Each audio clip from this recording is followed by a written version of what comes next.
Boa tarde a todos e todas. Estamos chegando em 14 de novembro do ano de 2020, ano da graça de 2020. Que loucura, né, gente? Meu Deus do céu. E lá está se indo um ano inteiro.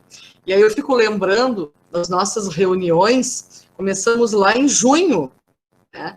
E ininterruptamente realizando as nossas reuniões, o que me dá uma grande alegria, porque ao menos nós conseguimos levar adiante esse propósito de nos reunirmos como grupo de pesquisa, e nós não tivemos um dia que tivemos menos de 20 pessoas participando, é sempre 25, agora já estamos em 28 pessoas. Que maravilha isso, né?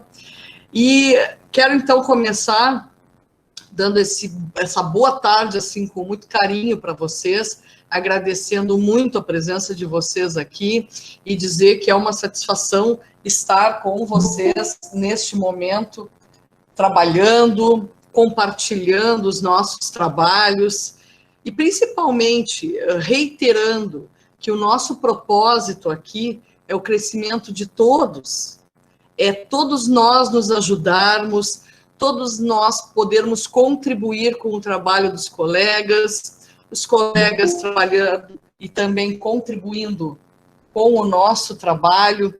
Então, é isso que a gente precisa fazer. Além de levar adiante o nosso propósito do engrandecimento da nossa área, existe uma coisa que é essencial e que, antes de tudo, é importante.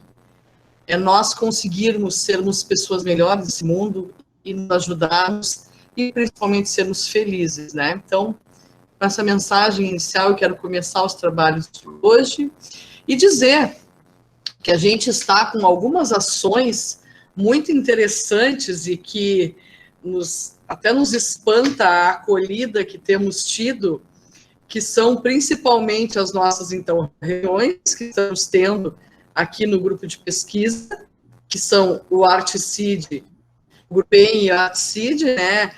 O grupo de pesquisa Arte, Criação, Interdisciplinaridade e Educação, e o grupo de pesquisa Educação em diferentes tempos e espaços. Mas uma das ações nossas, que nós estamos fazendo muitas ações, a última delas é o curso Educação Musical, discutindo sobre educação infantil, de jovens e adultos e inclusão. Nesse curso, nós teremos pessoas muito importantes participando e que estão aqui conosco também. Nós teremos 4 encontros, começando, então, pelo sábado que vem, e esses encontros ocorrem pela manhã, das 9 às 11 horas, inteiramente gratuito. E nós temos, então, semana que vem, o trabalho com a Fabiane, que é a nossa orientanda do mestrado, e eu estarei junto com ela também, com a mediação da Daniele Wolff, que é minha orientanda do mestrado também, e professora da Rede Municipal de Ensino de Porto Alegre, o que muito me alegra. Aí, no dia 28, que é o encontro, e claro, nesse momento aí, nós trataremos do desenvolvimento infantil e educação musical na infância. Aí, na semana seguinte, no dia 28, também, sempre das 9 às 11, nós teremos a Jéssica, que está aqui conosco, e a Jéssica vai falar sobre educação musical na infância, com a mediação da professora Cibele, que está aqui com a gente, minha orientanda do mestrado também, que muito me alegra, já está participando, né? A Daniele, a Cibele, e também nós teremos o Zé e o Marcos na mediação.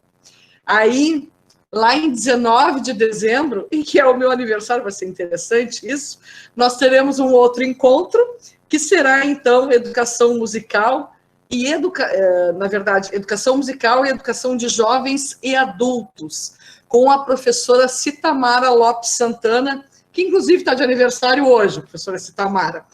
E a professora Cita falará sobre a EJA, né, e eu falarei sobre a educação musical com jovens e adultos, que eu trabalhei com isso, e teremos a mediação do José Luiz, que está aí conosco também.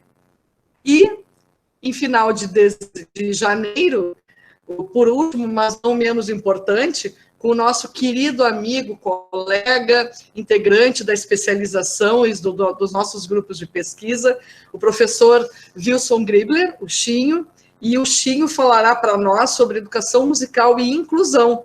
E teremos a mediação do Marcos Purim, me orientando do mestrado também. Então, quero dizer para vocês que estão todos e todas convidados. Será um curso de 10 horas, com explicação inteiramente gratuito. E para nossa alegria e espanto, nós já estamos com 273 inscrições. Então, realmente, o pessoal tem recorrido aos nossos trabalhos e tem reconhecido a nossa universidade, né? O que nos alegra demais também.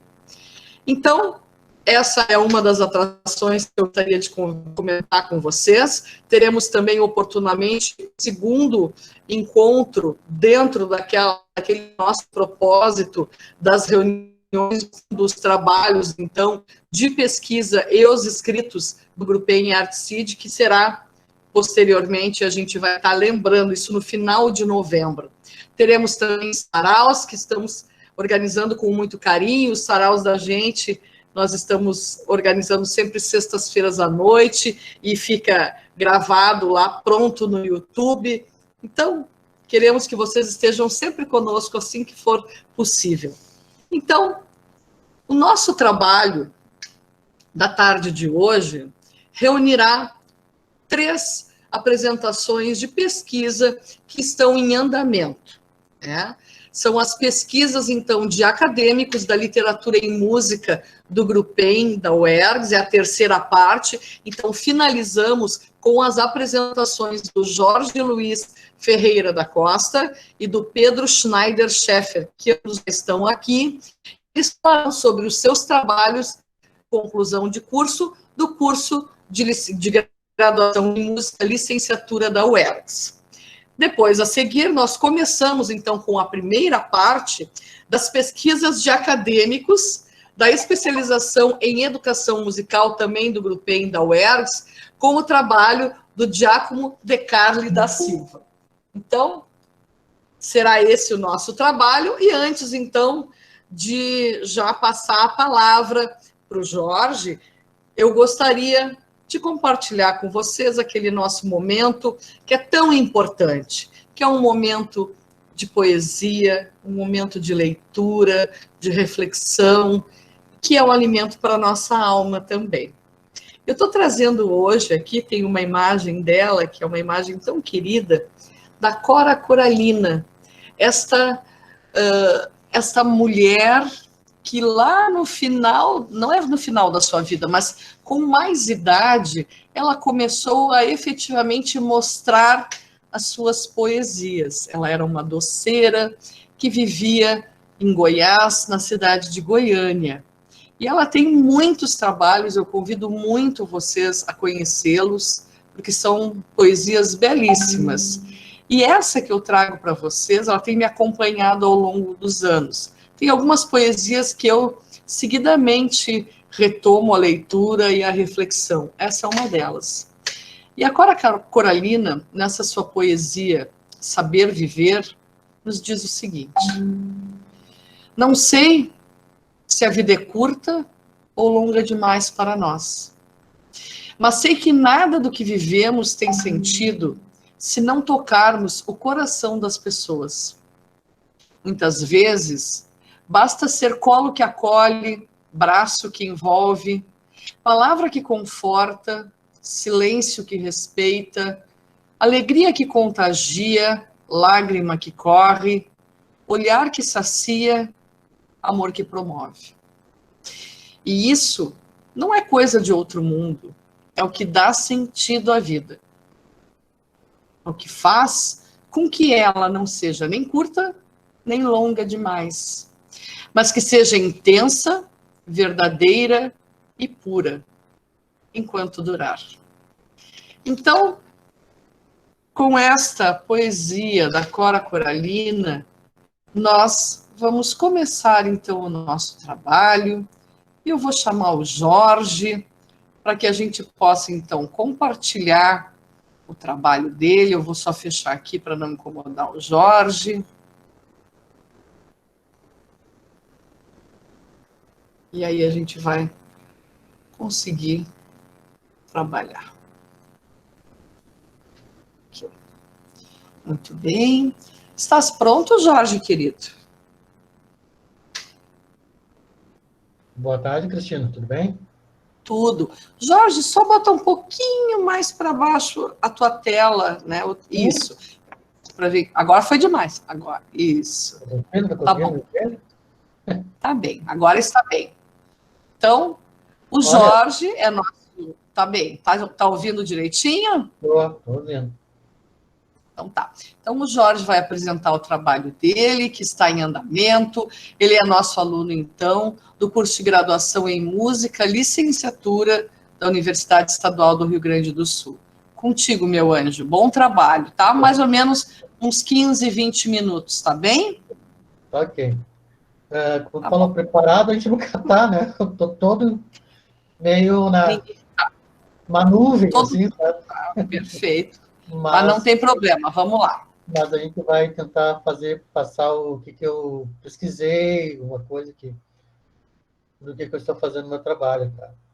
E o diácono, só quero dizer, o diácono, ele está presente também, né? Oi, tô Então, aqui.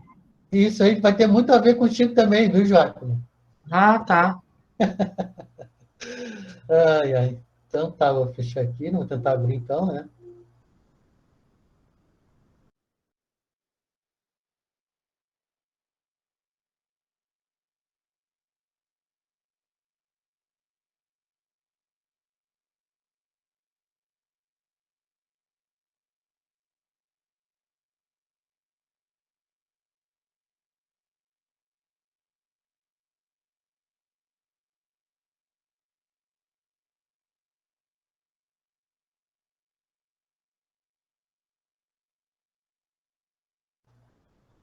Bom, tá aparecendo alguma coisa aí?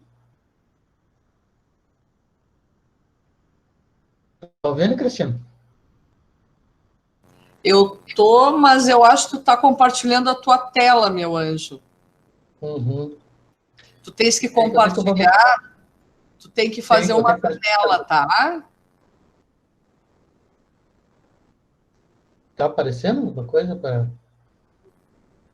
Para mim, não, Jorge. Tu tá compartilhando uma janela Sim. e tu estás com o teu PowerPoint aberto?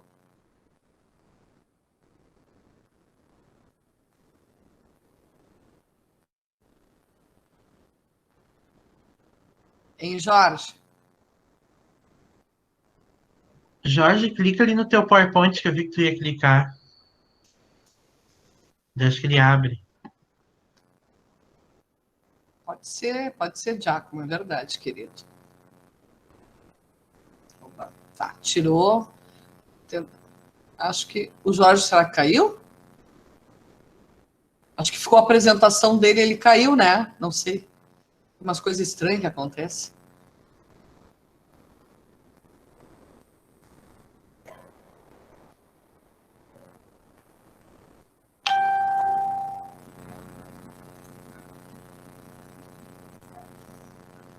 Oba! Oi? Isso aí. Isso aí? Tá conseguindo ver?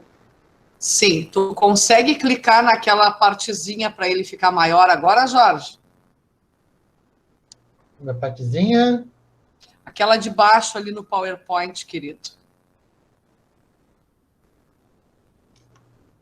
Como quando tu É, apresenta normalmente, te tá... lembra? Ali. Aí? É aquele que tem um negocinho aqui para tu clicar, para ele ficar grande, tá?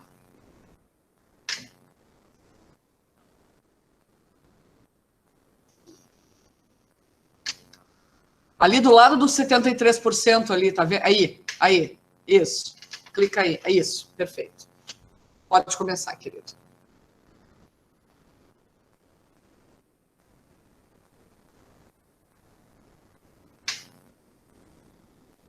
Tu tiraste? Oi? Tá ouvindo?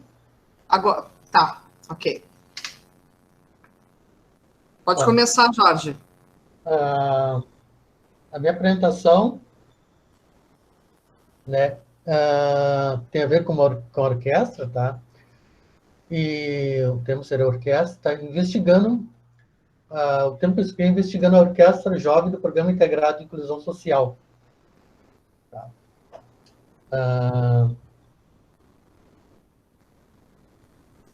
A introdução, né? Esse trabalho tem por objetivo investigar a orquestra jovem do do Programa Integrado de Inclusão Social, PIS, da cidade de Esteio, visando contar sua trajetória da orquestra desde o seu início até o término de suas atividades.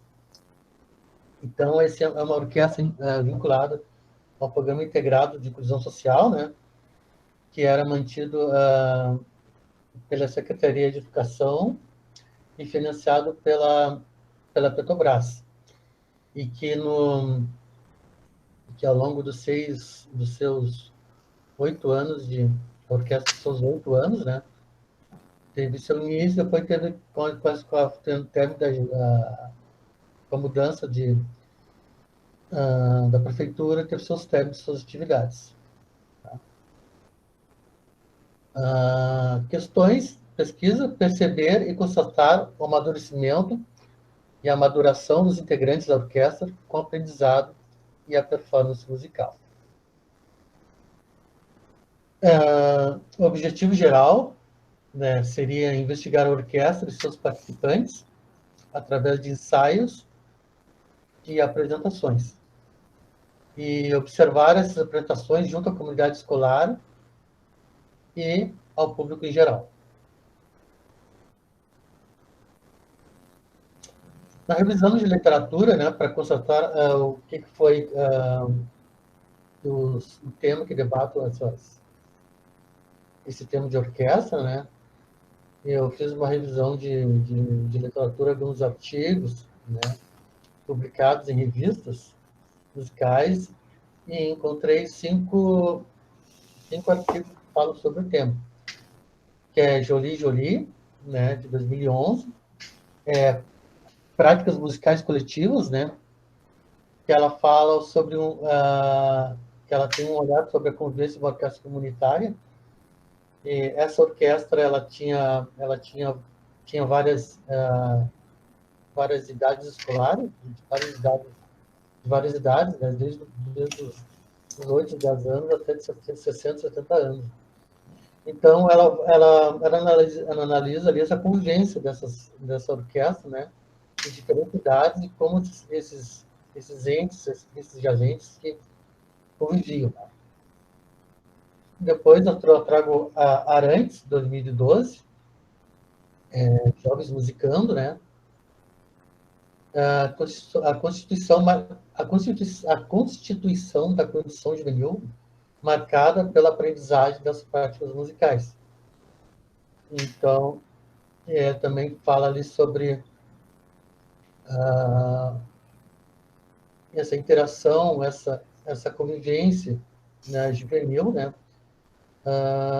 E todos os seus problemas dentro de uma orquestra.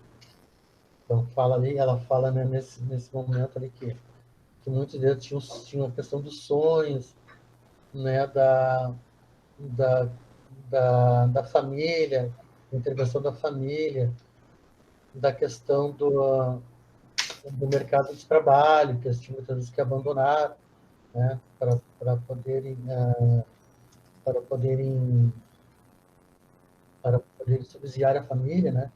E uma série, muitos problemas ainda seletivos ainda com eles, né? Tudo isso aí dentro disso que ele fala, dessa condição juvenil, né, deles.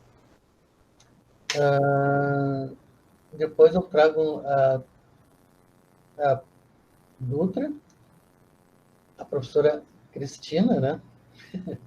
E a Corse, né, que também fala sobre um estudo e participação de estudantes em um grupo instrumental, né, também que ela tinha vários questionamentos, e um deles como esse grupo tinha, como esse grupo participava, né, em relação à comunidade, como a comunidade viu esse grupo, o que eles esperavam para para o futuro deles, né? A participação nessa orquestra, né? E era um estudo bem interessante isso aí. Depois eu trago, analisei Kursler, 2018, né? É prática do conjunto instrumental do ensino médio, né? Aprendizagem, protagonismo e alteridade, né? Ele analisa o conjunto instrumental, né? Dentro de uma instituição que seria o ensino médio, né? Que está integrado ao SESI, né? Então eles falam justamente como que era essas questões de técnicas, integridade dos seus participantes. E, por último, tem a Adriana Bossetto, né? Adriana Bossetto. Bossetto, é com Z, tá? Lá no Dois Zs. estava com S, por isso que eu estava em... Não. Bossetto com 2 Zs. Bossetto. Que é um projeto educativo de famílias e formação musical de crianças e jovens em uma orquestra. Então, ela analisa assim, a questão da participação da família, né, com relação a essas crianças e jovens, como eles estavam, como ela interagia, como a família tinha participação junto a eles, né, fazendo os horários levando eles para projeto, a aplicação do estudo, orientando eles, né? Enfim, participação muito. Ela relata que a participação da família era muito importante nessa questão desse projeto. Então tinha toda uma questão que ela analisa, né? Junto com esses jovens dessa orquestra. Então, seriam esses 5 artigos que eu realmente encontrei, né? Dentro da revisão da literatura. Indo adiante. Bom, então, como que eu poderia fazer a metodologia, né? Eu abordei uma abordagem qualitativa, né? Que é uma abordagem que visa então estudar, então como é que estava esses fenômenos sociais, essas convivências, né? Da orquestra em questão que eu estou pesquisando. O método, né, como eu optei por um método de pesquisa documental, né, que tem uma fonte de informações ali bem interessantes, né, que estão gravados ao longo do tempo. Então, uma pesquisa assim, bem interessante, que ela tem, de uma certa forma, ela tem uma ordem cronológica, né, dos fatos. A técnica para coleta de dados é coleta de documentos, né, via internet. A técnica para análise de dados, né, é análise de conteúdo, né, e aí eu trago como Roque Moraes, né, que ele fala, então, categoriza, então, essa análise de dados de uma certa forma, em grupos, subgrupos, né, e então vai dando então vai explicando, a gente vai coletando de uma maneira bem interessante esses dados aí. Bom, o referencial teórico ainda não está bem definido, e vamos passar, então, direto para resultados de análise de dados. Bom, a questão foi feita, então, uma procura por esses materiais, né, da orquestra, no ano que se manteve ativo, né, nos anos 2009 a 2016. Esses materiais foram encontrados no blog do Programa Integrado de Inclusão, né, que tinha um blog, foram encontrados no Facebook do Programa Integrado, né, no canal do YouTube e na assessoria de imprensa da Prefeitura de Esteio. Esses materiais encontrados são fotografias, vídeos, textos, né, onde esses textos são comentados nesses lugares virtuais.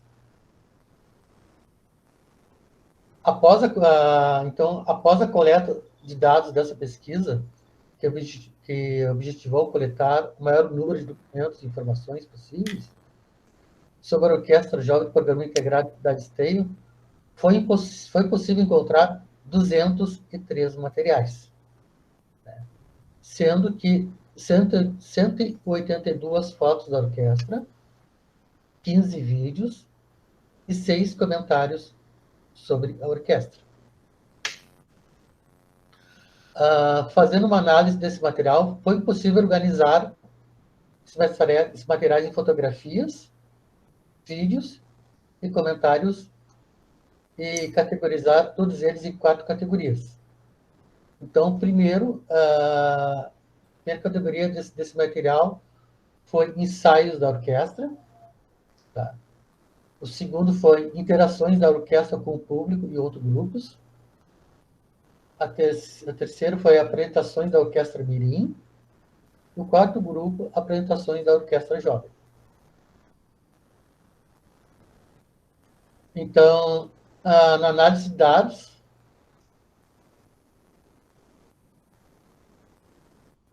em relação à categoria análise da orquestra, foram encontrados 7 fotografias e um vídeo.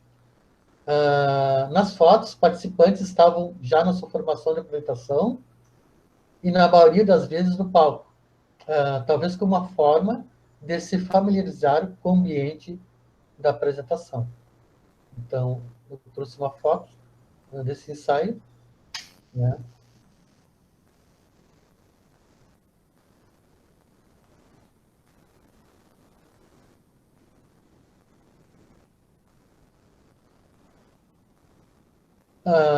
Na categoria interação da orquestra com outros grupos e o público, nota-se que os participantes, ao interagir com outros grupos, ficam atentos a essas experiências de poderem aprender com as orquestras que têm mais vivência musical do que eles.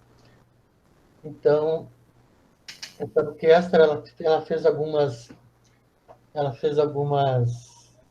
visitas, né, a outras orquestras. Uma dessas aqui, pode ver se eles foram no Instituto de Arte da URGS, né, e foram lá assistir um ensaio lá da orquestra da URGS. Então, aqui tem uma foto que eu trago, né?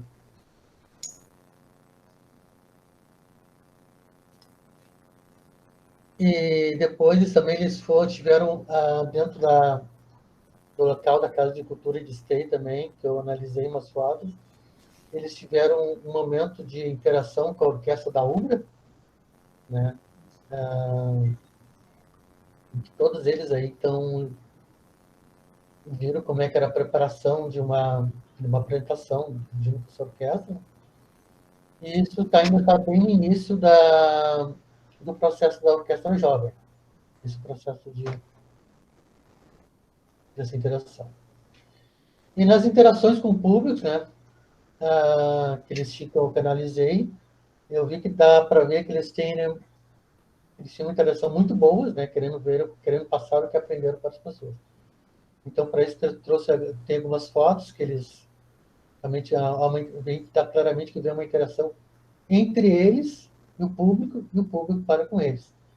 Então, um público bem jovem nessas fotos aqui.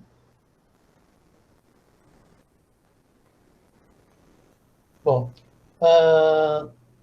dentro dessas apresentações também teve uma categoria que seria apresentações da orquestra mirim, né? Onde essa orquestra teve uma participação ela foi dividida em orquestra jovem, e depois uma orquestra, depois com o tempo foi uma orquestra mirim, né? E essa orquestra mirim teve muitas apresentações, né, dentro desse projeto também. Então, nas apresentações da orquestra mirim, os pequenos participantes estão todos atentos ao comando do regente, procurando fazer eles uma boa performance musical. Então, também, dentro dessa análise, eu vi analisado essas fotos, fotografias, né? Onde dá para notar todos os participantes dessa orquestra mirim.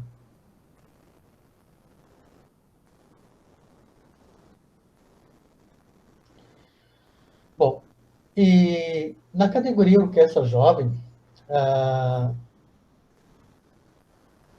pode-se notar, através das fotos, uma certa qualidade crescendo desde as primeiras apresentações até o término das atividades. Então, também trago aqui as primeiras fotografias das apresentações dessa orquestra, lá no ano 2009, 2010, né?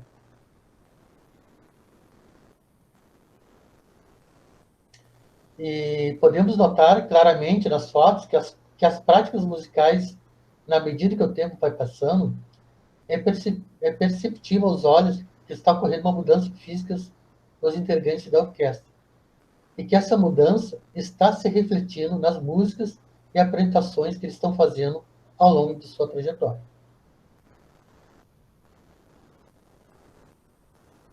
Então, tem mais algumas fotos deles aqui. Né, aqui.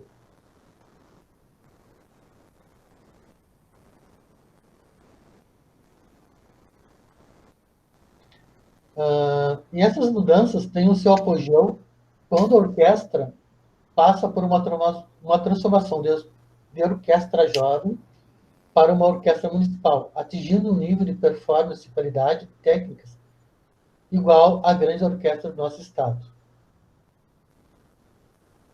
Então, tem aqui as últimas fotos deles, né?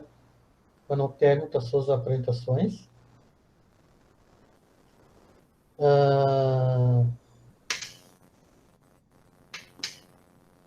Bom, para fazer isso aí, então, agora eu vou ter esses dados aqui. Também tem a questão dos vídeos, que eu vou pedir um pouquinho de licença para mostrar alguns vídeos para poder também você entender como é que se dá essa questão da performance musical, né? Porque não é só com fotos, como é a música, né? Eu procurei trazer a questão dos vídeos para vocês poderem entender como é que foi essa transformação, porque só nas fotos, né? Não daria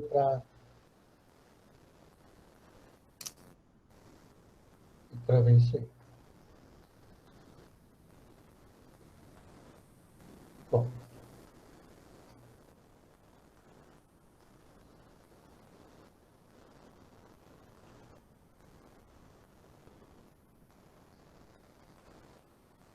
Eu vou mostrar aqui, então, a primeira apresentação deles, né?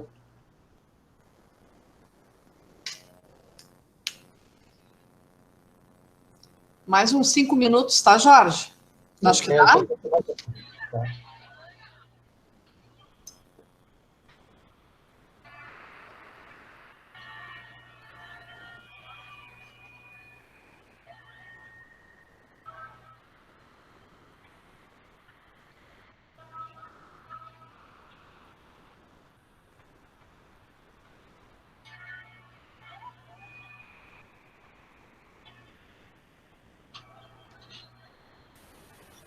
Aqui não tá passando o vídeo, só dá para ouvir um áudio. Tu tá passando, Jorge? Oi? Tá passando? Não tá aparecendo? Nada. Tu compartilhaste?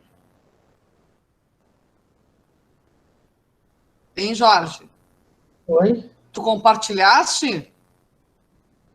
Tu compartilhaste o PowerPoint. Mas não, aqui não. É isso.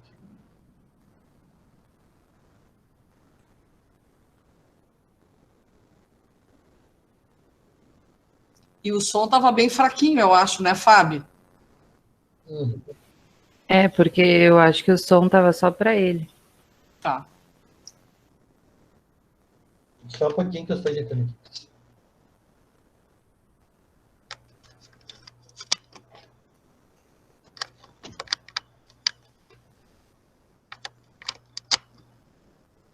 O que aparece aqui é o teu conjunto de vídeos para nós.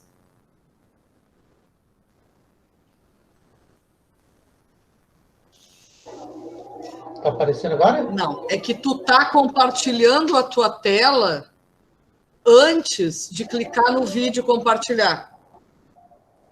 Tem que clicar primeiro lá, deixar no ponto, depois compartilhar. Está aparecendo a pasta, clica onde está o vídeo para ver se aparece para nós. No Media Player.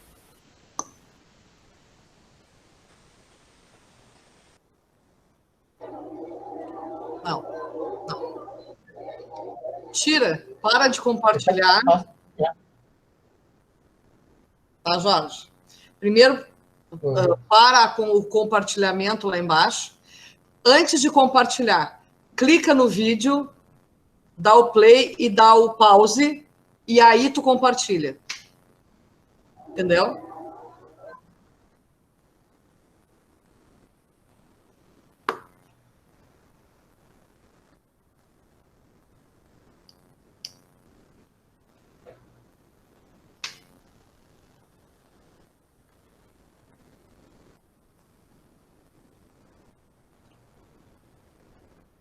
E sabe fazer assim... Tá vendo agora aparecendo?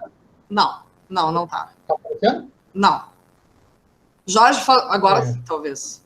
Vamos ver. Oi? Agora acho que sim. Vamos ver. Certo. Vamos ver então. Tá aparecendo? Um pouco o som, mas muito pouco. Acho que não, né? Não.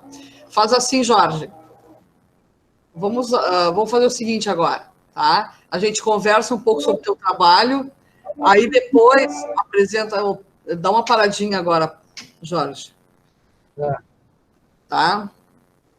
A gente conversa sobre o teu trabalho e depois, quando o Pedro estiver apresentando, tu vai tentar ver isso aí, tá? Para ver se a gente escuta depois um pouquinho. Porque aqui não deu certo, não sei por quê. Tá?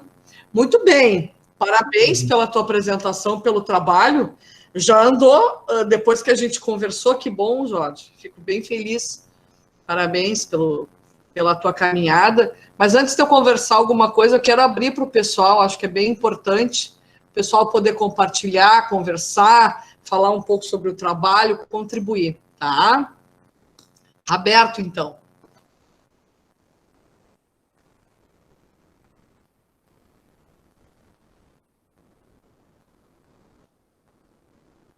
Alguém quer contribuir, falar, perguntar?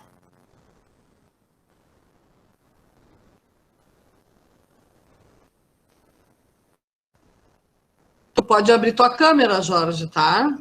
Nesse momento, acho que tu consegue, né? Isso. Sim. Só a gente não te enxerga muito porque tu ficou por trás da luz, né? Sim. Fica ruim de olhar o teu rosto. Giacomo, quer perguntar, querido? Sim, Giacomo.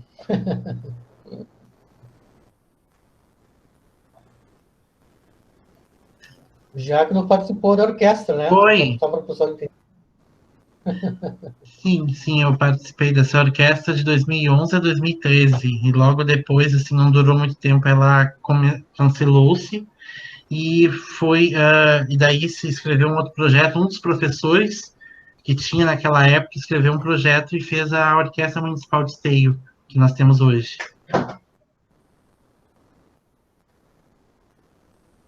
Muito bom. Quer perguntar alguma coisa, Giacomo? Não, obrigado. Só está contribuindo. Que bom que tu participaste. Faz parte da história, né? Então, o que a gente poderia já começar a pensar, então, Jorge, como conclusões, né? diz para nós, não precisa compartilhar de novo o PowerPoint, mas só nos lembra o teu objetivo. Bom, o objetivo, então, era contar essa história, né, da orquestra, né? Então, fazendo esse relatório, essa trajetória dela, né, desde o seu início até o final. Então, contando como foi esse amadurecimento até musical, por isso que depois vou tentar colocar depois a questão dos vídeos, né, porque não ficou claro, não dá para perceber isso aí nas fotos, né, na música, mas ela tem uma grande... E agora o teu trabalho, então, dentro desse material, lembra quantas foram fotos e vídeo mesmo? Foram 182 fotos, né, com 15 vídeos e 6 documentários. Ok. E nessas fotos, uma coisa que eu vou te dizer para contribuir, tá? Mesmo quando tu estavas mostrando ali, isso a gente fica curioso em saber quem tá assistindo, né? De que ano foi aquela fotografia, tá?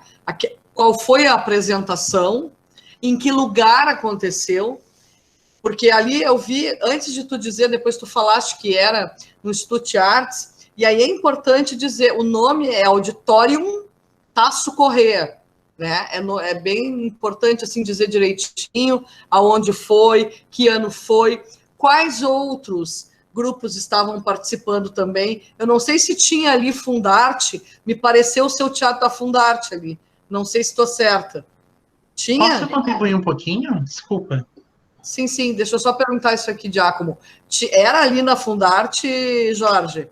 Não, essa interação que tiveram foi lá no auditório Castro Genro mesmo, né? E... Tasso Corrêa. E ali, no caso aquele auditório ali, era um auditório da Casa de Cultura. Não era ali. Ela tem um auditório muito grande lá, muito bom lá. Perfeito. Para essas apresentações. Que ótimo. Então tá, obrigada. Giacomo, por favor, querido, pode falar. Sim, aquele auditório da Casa de Cultura, ele se chama Lufredina de Araújo Gaia. É o auditório da Casa de Cultura aqui em Esteio, que por muito tempo foi o único lugar da cidade onde teve cinema, após a ser fechados 2 cinemas de calçada que tinha aqui na cidade. Hoje não tem mais cinema. A gente também se apresentou em muitos locais, como na PUC, em Porto Alegre, como em várias escolas do município de Esteio, em Sapucaia do Sul também. Canoas eu não me recordo. Basicamente era isso. Os instrumentos, até onde eu saiba, ainda estão lá, né? Só que infelizmente alguns devem estar perecendo. E seria mais ou menos isso que eu teria assim para dizer. Eu posso contribuir muito mais se ele quiser assim me entrevistar, né? Até para não tirar todo o tempo aqui. Aí a questão, acho ótimo, para uma continuidade do trabalho, com certeza poderia. O problema, que assola todos e todas nós, sabemos disso, é que para incluir na metodologia a entrevista, nós teremos que entrar no comitê de ética, e aí não terminamos para apresentar final de janeiro, que é quando é o deadline, né, também do TCC. Mas ótimo, Giacomo, acho que eu até falei para o Jorge, isso aí é um trabalho que tem que continuar, né? Muito bom. A gente tem aqui algumas perguntas, ou perguntas ou falas, né? A Fabiane. E eu acho que é importante. Tu queres abrir teu microfone e falar, meu amor? Acho bem importante isso que tu está dizendo. Então, eu fiquei em dúvida porque tu colocou 2 objetivos gerais, né? Um é em relação ali à orquestra, dos documentos, e outro é a observação das apresentações. E não sei, né? Porque eu já trabalhei com metodologia, sempre sei que tem um geral e os outros serão específicos para alcançar aquele geral. Então, fiquei em dúvida se não tem que modificar, botar um pouquinho mais amplo, enfim. Com certeza, procede isso aí. Acho que a gente tinha comentado um pouquinho sobre isso, né, Jorge? O geral é aquele que vai abarcar tudo, né? Sim. Que tu até fala, né? Na tua fala, tu está trazendo isso. Porque a questão da observação das apresentações entra também nos documentos que tu está fazendo, porque são vídeos, né? Então, ele poderia ser um específico, eu acho. Perfeito. Ótimo. Ótimo, muito bom, Fabiane. Boa fala. O Zé, Jorge, amor, abre o teu microfone e fala, Zé. Tudo bem, Jorge? Tudo Só uma bem. pergunta. Parabéns pela pesquisa. E uma dúvida, já tinha alguma outra orquestra em Esteio? Porque isso também é importante te relatar no teu trabalho, por quê? Porque é uma orquestra jovem, né? Quando se fala de jovem, se fala de renovação, né?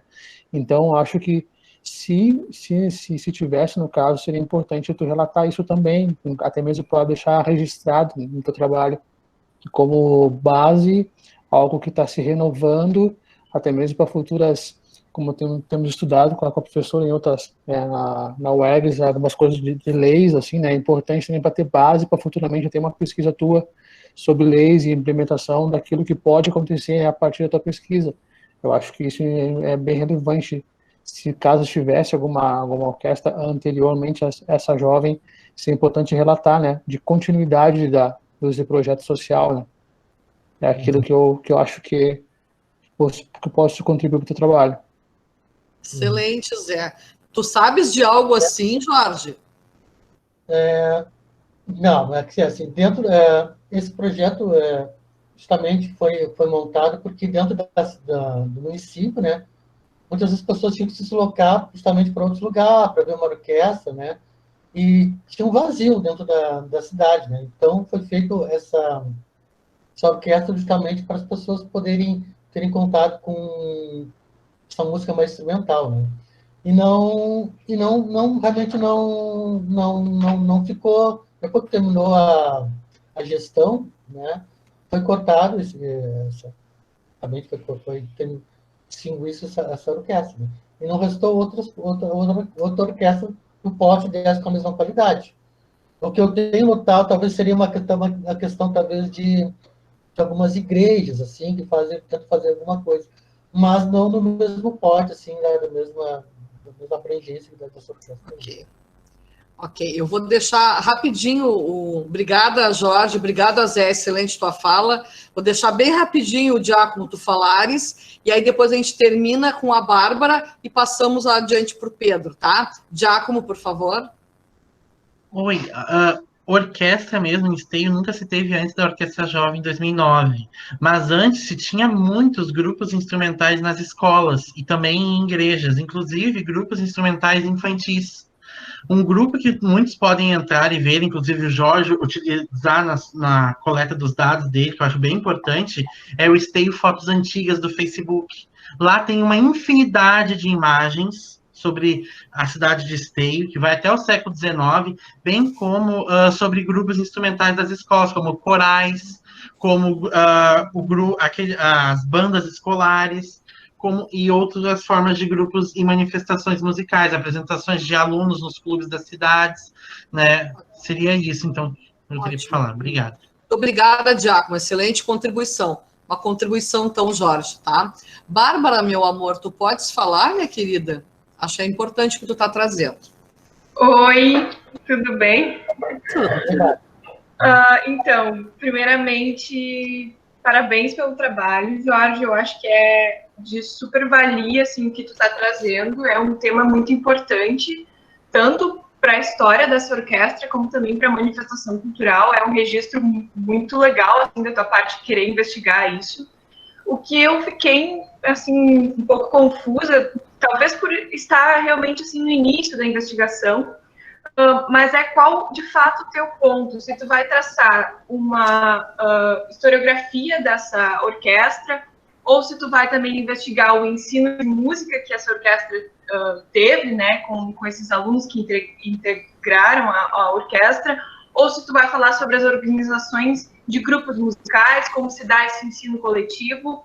Então, eu acho que, sei lá, eu reduziria um pouquinho o que tu tá trazendo. Eu acho que eu falaria também da história da orquestra, por ser por ser importante, mas eu focaria em algo mais específico, por exemplo, a investigação dessa formação desse grupo mesmo, assim, como se deu esse ensino musical nesse grupo. Não sei, é uma Ótimo. Talvez eu não tenha entendido direito.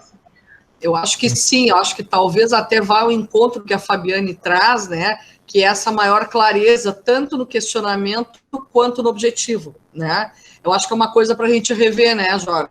Com certeza. Porque aí tu estás trazendo, ele está trazendo mais a questão dessa história da orquestra e dessa formação e de quando termina, quando começa e etc. Mas eu acho que isso tem que ficar mais claro, porque vocês têm que entender, né? Acho que é ótimo. Muito obrigada, Bárbara. Quer falar alguma coisa, Jorge, para finalizar? Não, justamente, talvez ainda eu vou tentar colocar um vídeo para vocês verem o porquê dessa investigação, né? Então, eu vou tentar, até hoje, final do programa, eu vou colocar um vídeo para vocês entenderem melhor o porquê que eu quis colocar isso, investigação orquestra. Perfeito. Que bom. Muito obrigada por compartilhar com a gente, Jorge. É muito importante isso, né? Essa disponibilidade da gente de falar sobre o seu trabalho. Obrigada por todos e todas que escutaram e contribuíram também. E aí, depois, revendo esse vídeo, né, Jorge, que é o procedimento que a gente está tendo, todos nós que estamos apresentando, nesta revisão do vídeo, isso vai te ajudar bastante. E escutar isso novamente, que o pessoal contribuiu, certo? Parabéns mais uma vez, muito obrigada. Tá bom? Então, agora, com carinho também, com alegria, eu chamo o Pedro, que é, então, estudante do curso de graduação em música, licenciatura da Universidade Estadual do Rio Grande do Sul. Também vai apresentar o seu trabalho para a gente, e a gente vai poder escutar e contribuir também, certo? Contigo, Pedro. Então tá, boa tarde, prof, boa tarde, colegas. Primeiramente, parabéns, Jorge, pela apresentação. Prof, tem problema se eu ficar com a câmera desligada, porque a internet aqui em casa está bem ruimzinha. Sem problemas, querido, eu sei. Eu também estava com esse problema quinta-feira. Vamos fazer como dá, né? Fica à vontade. Tá bom, obrigado. Já vou pedindo desculpa, então, estou bem pertinho do roteador e é um lugar meio barulhento da casa. Se tiver algum barulho que atrapalhe, se vocês não entenderem alguma coisa da minha fala, só falar. Vamos lá, então. Tu me diz, prof, se vocês estão vendo aqui, estão me escutando bem? Sim, meu amigo. Já estamos vendo. Então tá, então vamos lá. A minha temática de pesquisa, então, pessoal, e o título da pesquisa é o ensino de música na escola. Uma investigação sobre o que pensam os pais e estudantes de escolas imigrantes. Então, eu vou começar contextualizando a cidade. Imigrante é um município bem pequeno, perto aqui de Teutônia e Lajeado. Tem cerca de 3.000 habitantes. Tem 3 escolas municipais, uma é do interior, é bem pequena, e as outras 2, então, uma em cada localidade. E tem uma escola de ensino médio que é só ensino médio, né, escola estadual. E tem 2 creches. Eu sou professor de música lá há pouco mais de 1 ano. Inclusive, sou, entre aspas, sucessor da prof. Jéssica, que também está presente aqui. Então, se eu falar bobagem sobre a cidade, sobre as escolas, pode me dar um puxão de orelha. Por que eu escolhi essa temática, então? Imigrante, a região toda aqui, mas Imigrante é uma cidade que investe bastante em música. Tem oficinas de instrumento gratuitas da Associação Cultural, tem orquestra jovem, tem orquestra adulta, tem vários grupos corais. Então, a gente vê que a música é bem valorizada.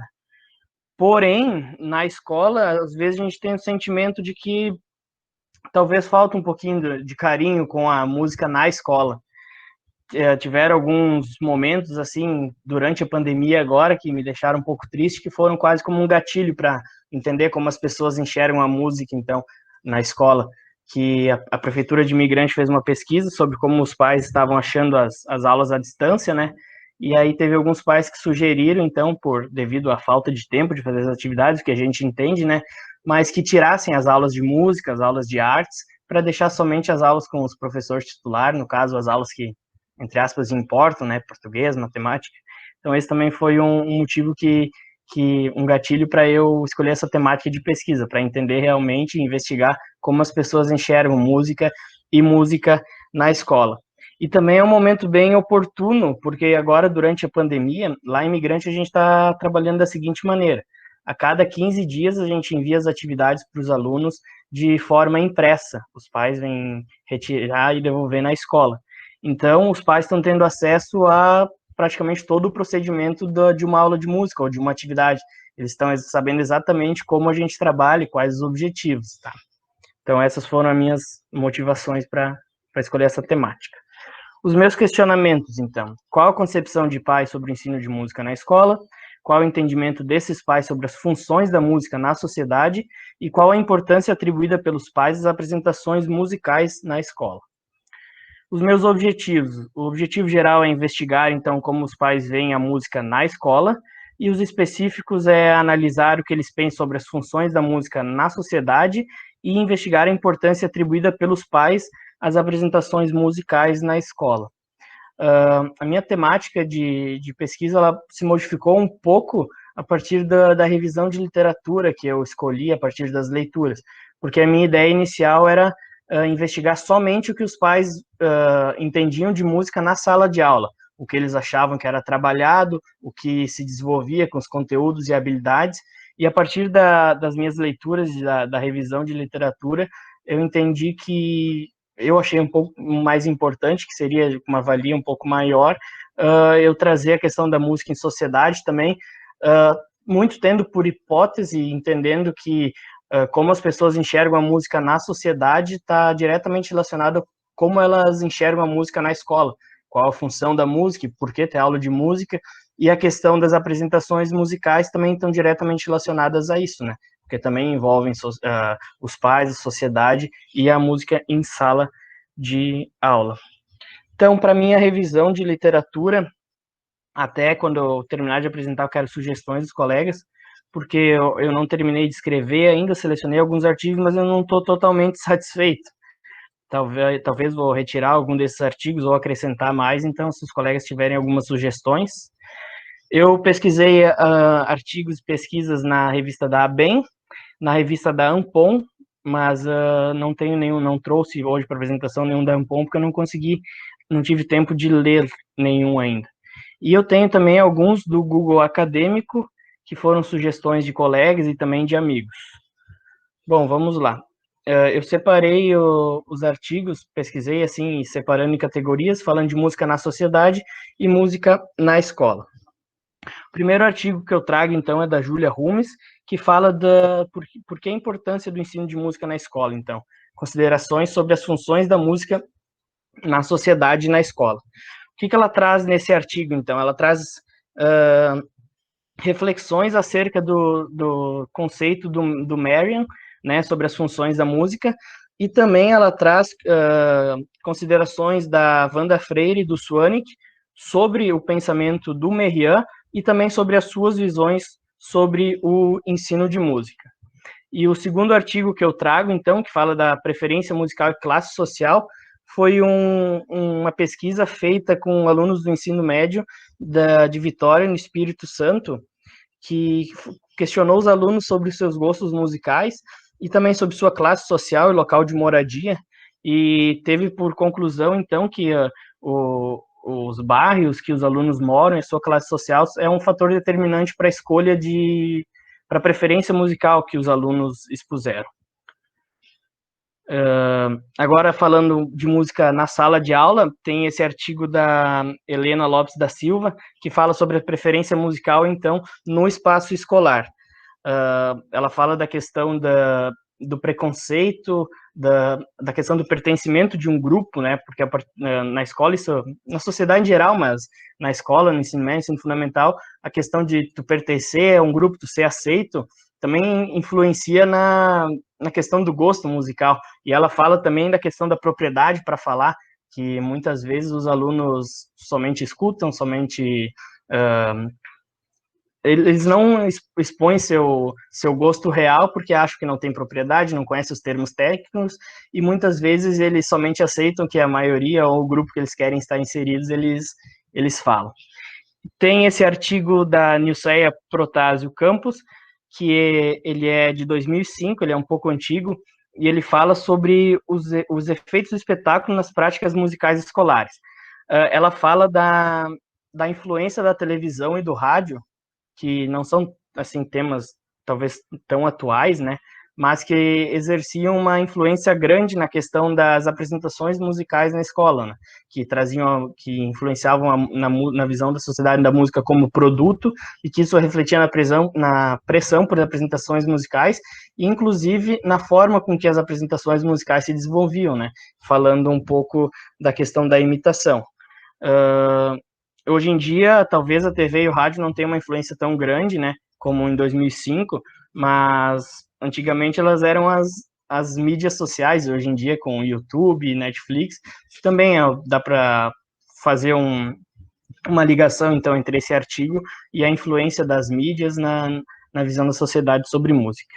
Tenho também trouxe esse artigo da Cristiane Maria Galdino de Almeida, que ela fala da diversidade e formação de professores de música. Ela faz uma entrevista com professores da UFPEL, da UFSM e da URGS, sobre como é a sua formação e se essa formação abrange a diversidade cultural necessária para a prática docente de música. Esse é um artigo que eu fiquei um pouco na dúvida de trazer, porque eu não sei se eu vou dissertar no meu trabalho sobre a formação dos professores, mas se ocorrer, então eu tenho uma base neste artigo. E aqui, então, eu tenho os artigos que eu encontrei no Google Acadêmico. Esse primeiro foi a indicação de um colega, que é da Teisa Maglione, que fala da influência do capital cultural no gosto no consumo de música, televisão e cinema. Como procede a pesquisa dela? Ela pontua o capital cultural das pessoas a partir do grau de escolaridade, da renda mensal e da profissão. E não só da pessoa, como do pai e da mãe, por exemplo.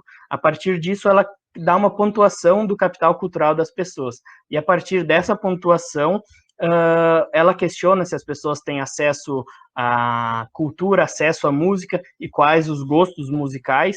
E ela chega à conclusão, então, que o capital cultural também, muitas vezes, é um fator determinante no acesso à cultura e nos gostos. O segundo artigo, que é Arte e Sociedade, pinceladas num tema insólito, é da Dora Bey. Esse foi indicação de um colega meu, que é formado em Ciências Sociais.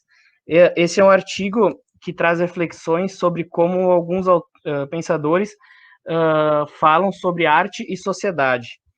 Nesse artigo, ela traz o pensamento do Marx sobre o tema, do Freud, do Foucault e do Galimberti.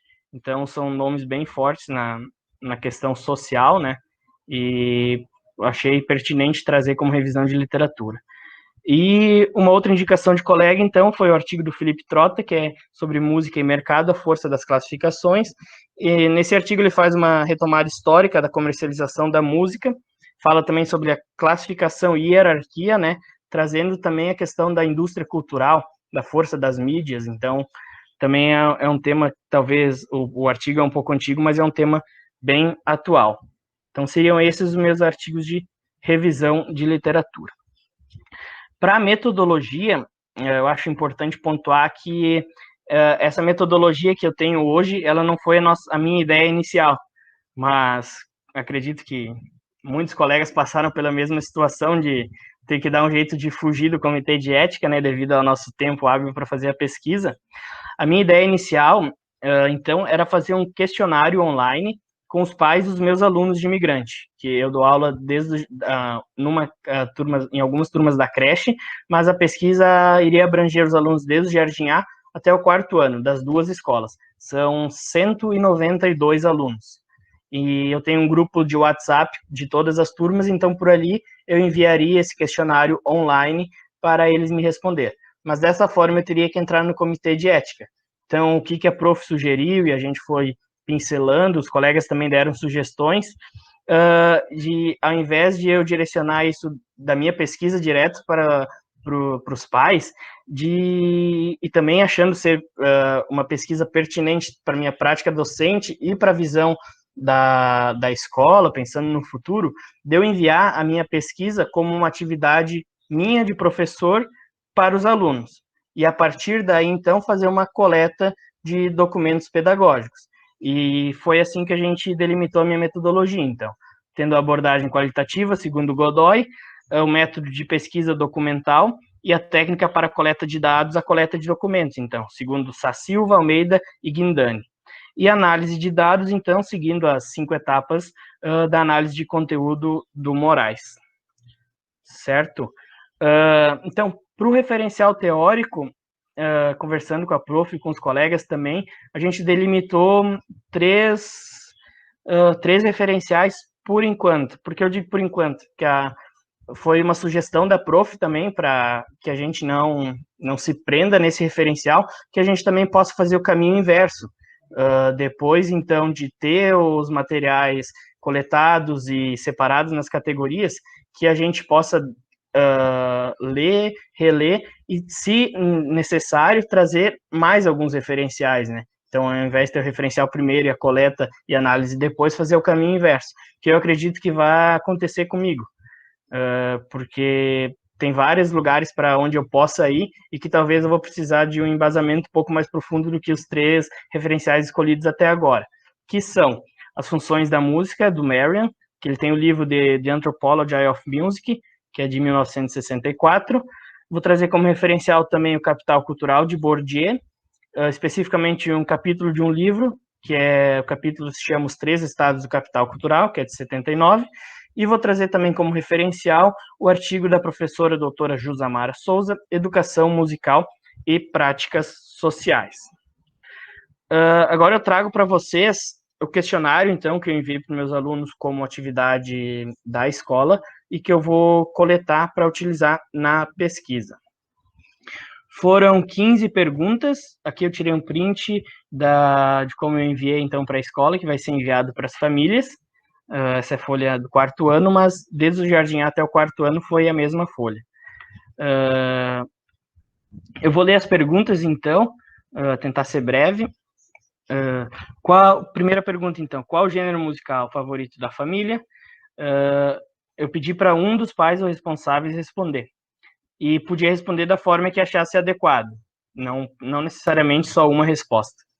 Pergunta número 2, onde a família costuma ouvir música? Número 3, o que mais chama atenção em uma música?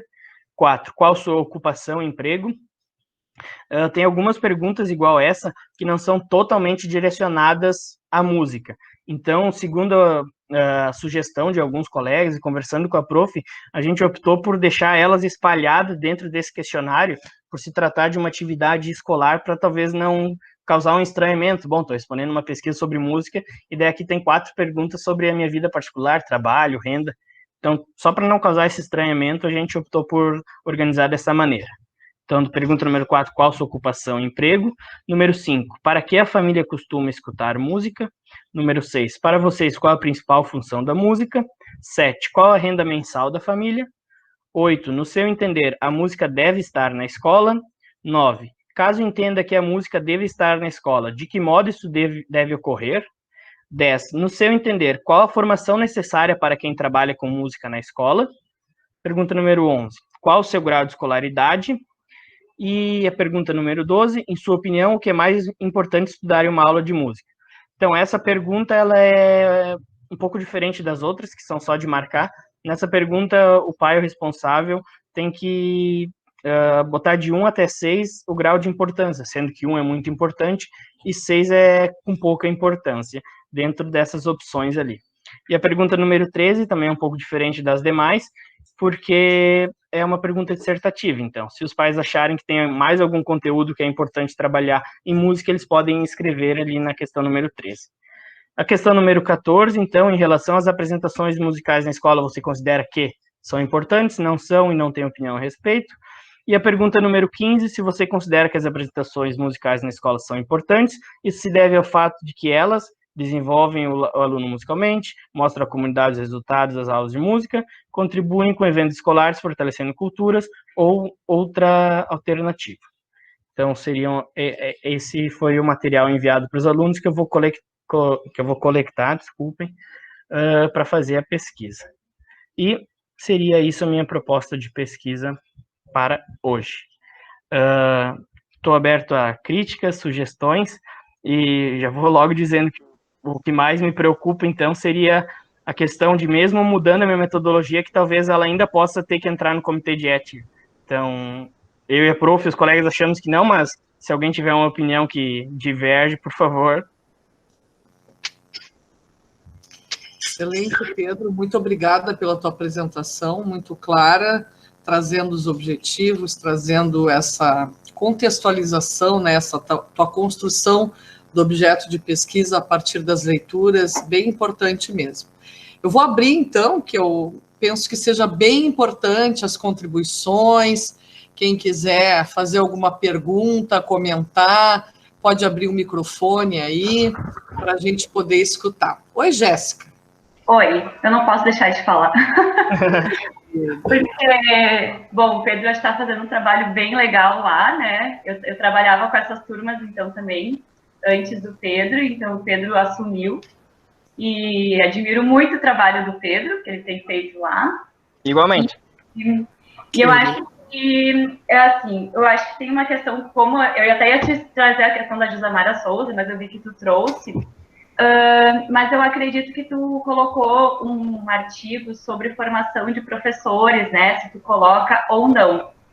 Eu não sei como é que vai ser a desenvoltura do teu trabalho, mas eu acredito que seria bem importante, assim, eu conhecendo também um pouquinho da história, por exemplo, eu falo de imigrante ali, mas também de uma forma geral aqui na nossa região, né? Ainda se tinha muito essa questão de não ter um professor formado, né? Que, enfim, aí se tinha uma outra concepção quando eu cheguei, inclusive, lá, se tinha uma outra concepção do que era aula de música, né? Então, era muito aquela coisa de tocar violão e cantar. Ainda se tinha muito isso, né?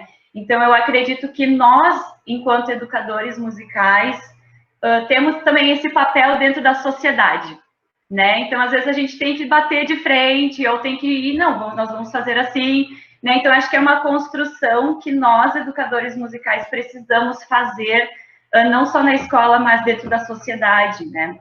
E acredito que isso vem se desenvolvendo aos pouquinhos no município também, né?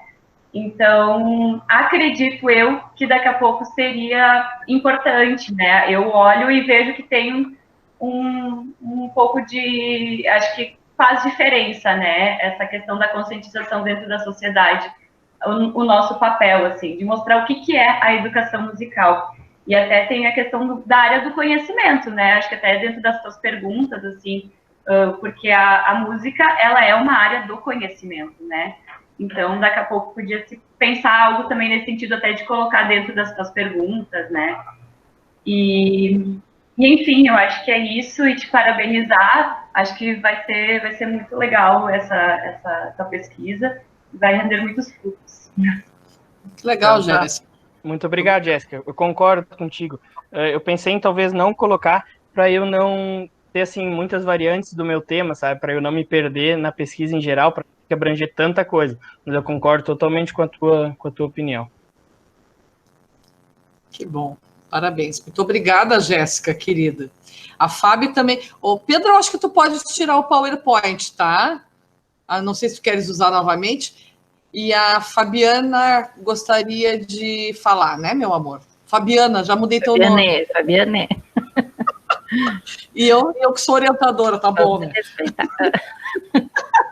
Vamos lá. Então, não queria parabenizar pela pesquisa, bem interessante, assim, não é um tema que eu conheça muito, mas é sempre bom essas novidades, né, para quem não era da área da música, exatamente como eu. Mas em relação ao comitê de ética, né, eu também sou orientanda da Cristina, acho que ela é a rainha de driblar o comitê de ética, não, mas sempre com boas ideias, né, e eu acho que realmente, assim, tem coisas que se a gente conseguir melhorar, né, por que não? A gente não está fazendo nada de errado, né, mas que realmente o comitê de ética acaba trazendo muitos trabalhos. E na minha pesquisa de mestrado, a gente também fez mais ou menos dessa forma como tu, né? Eu fiz as entrevistas como sendo da extensão e vou usar os documentos no meu trabalho, né? Na minha pesquisa de dissertação. Eu fiquei em dúvida, e se vocês não fizeram como sugestão, a questão do termo de consentimento. Eu não sei se tu fez um termo, porque ali, pelo que tu falou, até de espalhar as perguntas, parece que eles não vão saber que vai utilizar essas respostas. E eu acho que talvez não teria problema eles saberem, né? O que seria mais complicado é ter que entrar no comitê de ética em função do tempo. Mas, de repente, poderia fazer o termo, até no Google Formulário, né, como a gente tem feito, enviar para eles, porque daí, de qualquer forma, tu também vai ter esse respaldo, né, que eles sabem que tu, como professor, tu pode utilizar para algum trabalho, né, eu penso que, de repente, é uma alternativa para, né, qualquer coisa que precisar, tu já tem, pelo menos, né. Eu não sei se tu consegue, mas é bem importante isso aí, não sei se dá, Pedro, mas é uma boa sugestão que a Fabi está trazendo. Sim, eu acho que dá, prof. Eu vou tentar, então, agilizar isso e enviar logo, porque eu também acho que é importante mesmo. Porque tu pode mandar até nos grupos do WhatsApp, daí tu consegue controlar quem respondeu, que daí no termo tu explica a tua pesquisa, né, fala como sendo professor, enfim, e daí eles já pelo menos estão cientes, né? Sim, verdade. Excelente. Obrigado, Fábio. De nada. Que bom, muito bom. E aí, só para comentar um pouco a respeito das atribulações que nós tivemos, todos vocês que estão fazendo pesquisa aqui, a grande maioria está fazendo pesquisa, né? E nós estamos com 35 pessoas aqui, a grande maioria está fazendo pesquisa. E nesse momento que a gente passou aqui, de pandemia, de dificuldades também do próprio Comitê de Ética se reunir, e nós não perdermos o nosso tempo e o nosso semestre fazendo todas essas questões, bom, a dor ensina a gemer, né? A gente começou a trabalhar de uma outra maneira para que vocês pudessem fazer os trabalhos. E uma coisa que é importante, que são documentos, né? Nós, somos, como professores, temos documentos com os quais nós trabalhamos. Eu me recordo, o Lucas Nascimento Braga Silva, que foi meu orientando do TCC, também da graduação, ele usou o relatório de estágio dele também, na ocasião. Então, também é uma possibilidade, né, nesse sentido. Então, eu estou vendo aqui que tem uma movimentação no chat, a Fabiane está explicando ali, ótimo. Alguém mais quer comentar? Alguma pergunta, alguma contribuição? Que bom, eu fico bem satisfeita que vocês estão interagindo, estão se ajudando, é isso que a gente quer mesmo, assim que se constrói um grupo de pesquisa, né? A gente vai se ajudando, e uma coisa muito bonita que a Jéssica traz, né?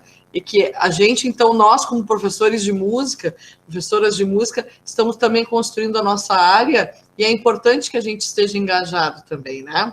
Parabéns, então, mais uma vez, Pedro, muito obrigada pela tua apresentação, foi excelente mesmo, tá bom, querido? Obrigado, prof. Obrigado, colegas que contribuíram. Que bom. Muito bem. E nessa parte, então, final do nosso encontro, nós temos, então, o início das apresentações dos trabalhos, que também são trabalhos de conclusão, porém, são trabalhos de conclusão da especialização em educação musical da UERGS, que se localiza na cidade de Montenegro. Nesse caso, nós estamos, então, apresentando os meus orientandos, né? Então, nós já tivemos no semestre anterior a apresentação de todos os integrantes da especialização. Agora, então, esse conjunto de apresentações, que iniciamos, então, com o Giacomo, serão apenas os meus orientandos, enfim, ou co-orientandos. Então, eu passo a palavra para o Giacomo Decardi da Silva, que vai apresentar o seu trabalho. Bom trabalho, Giacomo. Obrigado. Eu não vou apresentar com PPT. Eu queria saber se tem como eu conseguir aumentar a minha imagem para vocês. Tem? É só cada um colocar em tela cheia, quem quiser te ver maior. Ah, tá. Clica Tá no bom. PIN. E só um ajuste. Na verdade, o professor Wilson orienta, o Giacomo e eu co-oriento, certo? Isso. O meu orientador é o professor Wilson Robson Gribler e a co-orientadora é a professora Cristina Rolim Wolfenbittel. O nome do meu trabalho, então, se chama Transtorno do Déficit de Atenção e Hiperatividade, uma visão de um estudante e professor de música com TDAH. Então, o que é o TDAH? O TDAH é justamente o que eu falei, transtorno do déficit de atenção. Ele está cadastrado sobre o Cadastro Internacional de Doenças no CID-10, que é o número F90-0 e é descrito como doenças hipercinéticas atribuídas a transtornos da infância, mas que muitas vezes, como no meu caso, podem se estender até a fase adulta. Então, o objeto de pesquisa desse meu trabalho sou eu, né? Uma pesquisa, digamos, autobiográfica, mas não é o método autobiográfico que eu estou utilizando, eu já vou falar qual. Então, quais são as questões da minha pesquisa? São 3. Elas são um pouquinho grandes, mas eu vou explicar elas assim quando eu for responder. Primeira, como uma pessoa com TDAH aprende a tocar algum instrumento musical? Segunda, a pessoa com TDAH, por ser desatenta, consegue tocar algum instrumento musical em conjunto com outras pessoas, tocando outros instrumentos musicais, sendo que todos estão executando a mesma música, porém com vozes diferentes? 3. Um professor de música necessita saber que um de seus estudantes é TDAH para conseguir ensiná-lo o mesmo conteúdo e com a mesma didática que ensina o restante da sua turma em sala de aula? Então, essas são as minhas perguntas. O TDAH ele foi descrito no início do século XX, mas muita coisa aconteceu. As pessoas como eu no passado eram muitas vezes colocadas em manicômios. Durante a Segunda Guerra Mundial, houve um próprio projeto do Hitler para exterminar pessoas como eu, só que agora eu esqueci o nomezinho desse projeto, que eu não anotei aqui, mas tem. Eu já fiz uma outra escrita aqui com isso. Aqui no Brasil, não é presídio, o Hospital Manicômio de Barbacena, em Minas Gerais, muitas pessoas que eram mandadas para lá durante os 80 anos de atividade dessa instituição não tinham problemas neurológicos, ou algumas tinham problemas neurológicos como eu. Por que elas eram mandadas para lá? Porque as pessoas não sabiam lidar com elas. Eram colocadas literalmente em depósito de gente. Cerca de 60 mil pessoas foram mortas lá dentro, foram exterminadas pela pura ignorância e arrogância humana, porque suas famílias, as pessoas, a sociedade não sabiam lidar com elas. E muitas dessas pessoas não tinham problemas neurológicos sérios, mas as pessoas não as aceitavam por serem diferentes. Então, esse episódio aqui no Brasil, terrível, por alguns historiadores ficou conhecido como o Holocausto Brasileiro, assim como o Holocausto Nazista, que matou cerca de 6 milhões de pessoas na Alemanha, na Europa, né, como um todo, né, e aqui no Brasil 60 mil pessoas foram exterminadas, praticamente algumas sem problemas neurológicos nenhum, simplesmente porque eram diferentes, né. Esse presídio, esse hospital colônia de Barbacena, na cidade de Barbacena, em Minas Gerais, funcionou da primeira década do século XX até os anos 1980, quando alguém fez uma reportagem sobre ele, expôs tudo que acontecia lá a nível nacional aqui no Brasil e a internacional também. Já a minha literatura, ela é entrelaçada com o meu referencial teórico, porque muitas vezes essa literatura ela pode sim servir para referencial teórico, mas também como revisão bibliográfica, né? Revisão de literatura. Eu vou utilizar Campos 2006, que ele fala de 3 pontos para se lidar com o TDAH, que é o ponto educacional na escola, né? O psicopedagógico, o médico, que é o psicoterápico, e também o familiar. Esses 3 pontos são fundamentais para uma pessoa TDAH, na infância, no caso, uma criança, ter, digamos assim, um certo sucesso na sua vida acadêmica. Então, junto com isso, Campos, também, em 2006, ele fala sobre 2 tipos de música que podem ajudar as pessoas com TDAH, ou seja, uma abordagem alternativa ou seja, alternativa que não medicamentada, através de remédios. Ele fala da música sedativa, que ela, a princípio, diminui a atividade motora por ter harmonias mais suaves, né? Tipo as músicas da cantora Enya, tipo aquilo. É um exemplo que eu trago aqui. Isso daí é um exemplo meu. E a música estimulante. Em 2006, Campos determinou aqui 3 hipóteses que a música estimulante faria, ou seja, 2006 a 14 anos atrás, que a música estimulante faria com uma pessoa TDAH, como eu, como outras pessoas. Eu era uma criança de 12 anos naquela época. A primeira hipótese, reduziria o comportamento repetitivo da criança, isso é, o comportamento autoestimulativo. A segunda, aumentaria o nível de atividade da criança mais do que a música sedativa, ou seja, aumentaria o nível de atividade. Até tem a ver porque, né, imagina uma música, a música estimulante é aquela música, digamos assim, um rock, uma música mais agitada, natural, né? Que se pensaria assim. E a terceira hipótese seria aumentaria a atividade da criança enquanto a de estilo sedativo a diminuiria, que é justamente isso. Então, isso foram hipóteses que foram feitas no trabalho de campo de 2006. Não foi dada nenhuma verdade, nenhuma determinação que seria aquilo. Agora eu vou utilizar aqui 4 autoras, que é a Ribas, a Colli, a Silvia, a Catelan Maynard, de 2017, ou seja, mais recente, 3 anos atrás. Elas citaram vários autores e eu fiz apuntes deles nesse trabalho.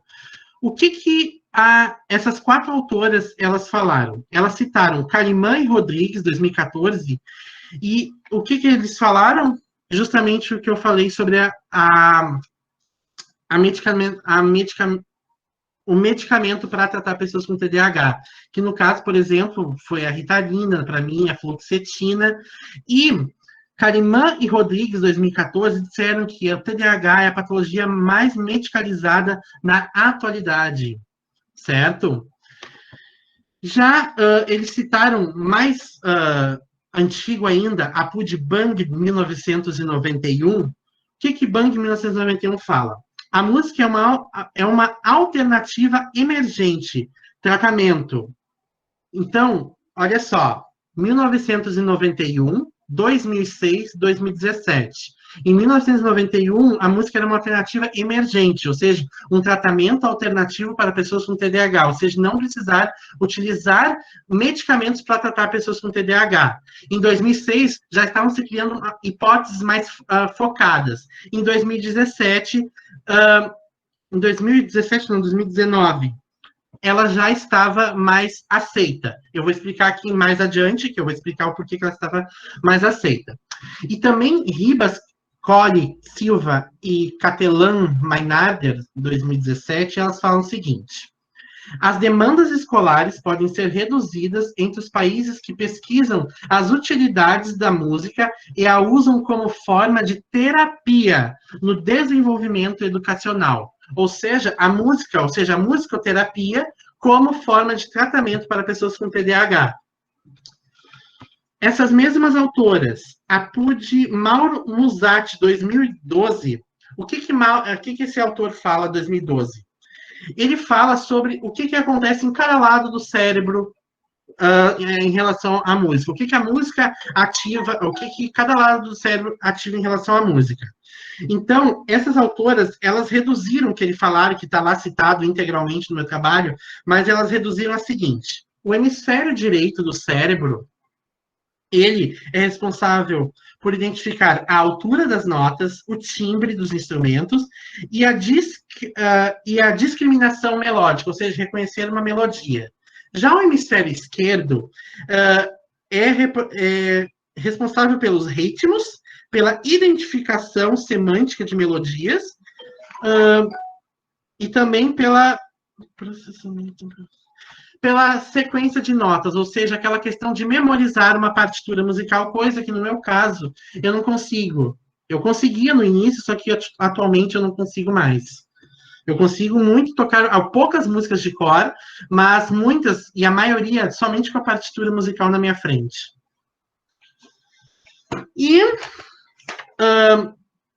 as autoras, essas mesmas, a Ribas, a Colli, a Silva, a Catelan e a Maynard, 2017, o que elas falam sobre a sociedade no geral em relação à pessoa com TDAH? Falta de instrução para distinguir a patologia, o patológico de saudável, ou seja, as pessoas costumam me rotular e rotular pessoas como eu, tratando elas com medicamentos. Eu queria só fazer um adendo para dar um exemplo muito importante do que elas falaram aqui. Eu, por exemplo, sou uma pessoa que busca muito a justiça, eu busco muito o direito de estudar música, e muitas vezes eu não consigo. Essa minha questão de fazer denúncias e buscar os meus direitos gerou uma questão que eu fui impedido de fazer por um psiquiatra, de fazer um procedimento cirúrgico para melhorar minha qualidade de vida. Certo? Isso é um exemplo. As pessoas me rotulam. O que ele quer? Ele quer que eu me medique. Porque eu ficar denunciando algo que eu não consigo ter acesso, muitas vezes, na maioria das vezes, sempre, por não culpa minha, é algo errado, algo que eu preciso de acompanhamento psiquiátrico e tratamento médico. Ou seja, por remédio. Mas voltando aqui ao trabalho. O último APUD que essas 4 autoras fazem, que o trabalho delas é muito importante, eu achei, é Quinil. Daí a gente volta para 1991. Ao ser exposto aos estímulos musicais, o cérebro, finalidade de tal estruturação, ou seja, essa estruturação do cérebro que o outro autor de 2012, Mauro Musatti, fala, é a finalidade de tal estruturação e a formação de uma base para recordação, ampliação e, posteriormente, para a participação ativa do sujeito. Certo? Então, seguindo adiante. Outro referencial e outra revisão de literatura que, para mim, eu ainda não consegui distinguir o que vai ser revisão de literatura e o referencial teórico, porque muitas dessas coisas, assim, na minha opinião, se encaixam nos dois lados, mas eu preciso delimitar.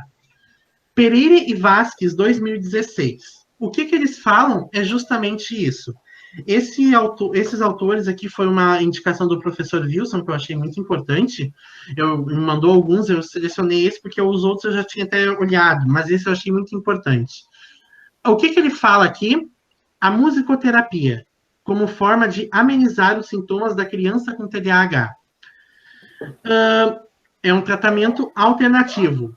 Pensando, nós estávamos lá em 1991, quando a música era uma alternativa emergente.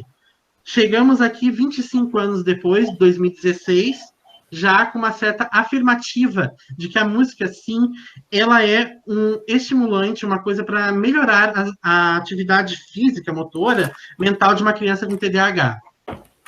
Acho que tem alguém com o microfone aceso, ligado. Então, o que esses autores falam? Eles falam que é muito importante a gente delimitar o que é musicoterapia e o que é educação musical, ou seja, mostrar aonde está a divisão disso. A musicoterapia, ela vai lidar com a relação terapeuta-paciente e vai utilizar o som, a música e o corpo para o tratamento psíquico. Já a educação musical, ela vai lidar com a relação professor-estudante e vai utilizar conhecimentos teóricos e técnicos musicais através da execução de instrumentos musicais para promover o ensino de música. Então, essa é a diferença entre musicoterapia e educação musical. O que esses mesmos autores falam? Músicas agitadas. Olha só que interessante. Daí a gente volta lá para Campos, 2006. 10 anos antes de 2016. Músicas agitadas e ritmos rápidos ajudam a criança hiperativa a ter mais controle da hipercinesia. O que é hipercinesia? São movimentos rápidos. Eu falei com os profs antes, essa semana, que eu iria gravar eu tendo esses ataques de hipercinesia, só que eu não consegui. Eu gravei, só que foram muito poucos. São em momentos esporádicos, quando eu ouço uma música alguma coisa que eu goste muito, acontece alguma coisa lá interessante no filme, na série, e literalmente, as minhas mãos fazem isso. E o meu corpo também treme junto com elas. Essa hipercinesia, muitas vezes, quando eu estou em práticas de conjunto instrumental, elas acontecem, só que eu controlo. só que internamente eu sinto elas e é muito difícil controlar. Muitas vezes eu tenho impulsos, muitas vezes eu não consigo controlar o ritmo da execução musical, sentir o tempo. Meu relógio interno, ele fica totalmente descontrolado. Então é uma questão muito difícil de eu me controlar para conseguir executar uma peça musical em grupo. Quando eu toco individualmente, eu já saio do ritmo. Em grupo, qualquer coisa já me tira a atenção. E isso começa a acontecer internamente comigo. Muitas vezes eu dou tapas altas. A minha mãe, por exemplo, se assusta. Eu não gosto de fazer isso, mas acontece às vezes. Mas muitas vezes eu também sou um pouquinho danado, faço para brincar com ela. Mas muitas vezes são impulsos mesmo que acontecem dentro de mim. Certo? E daí, o que mais Pereira e Vasquez 2016 falam é o canto de músicas. O que isso ajuda uma pessoa com TDAH? Seguinte, o refrão das músicas forçará a criança de forma natural a ter mais atenção, bem como a prática em grupo a esperar a sua vez. Ou seja, eu consigo, assim, decorar os refrões das músicas, só que, realmente, eu consigo decorar uma música mais pelo refrão, mas a questão é que nesses refrões que eu adoro muito, por exemplo, no meu recital de piano que eu fiz no final do ano de 2017, quando eu terminei a faculdade, aquele que deu alguns problemas, no caso, problemas de tempo e espaço, né? Isso que eu estou querendo dizer. Tiago, deixa eu só te pedir. Consegue terminar em 10 minutos para a gente ter uma discussão? Com certeza, consigo. Obrigada.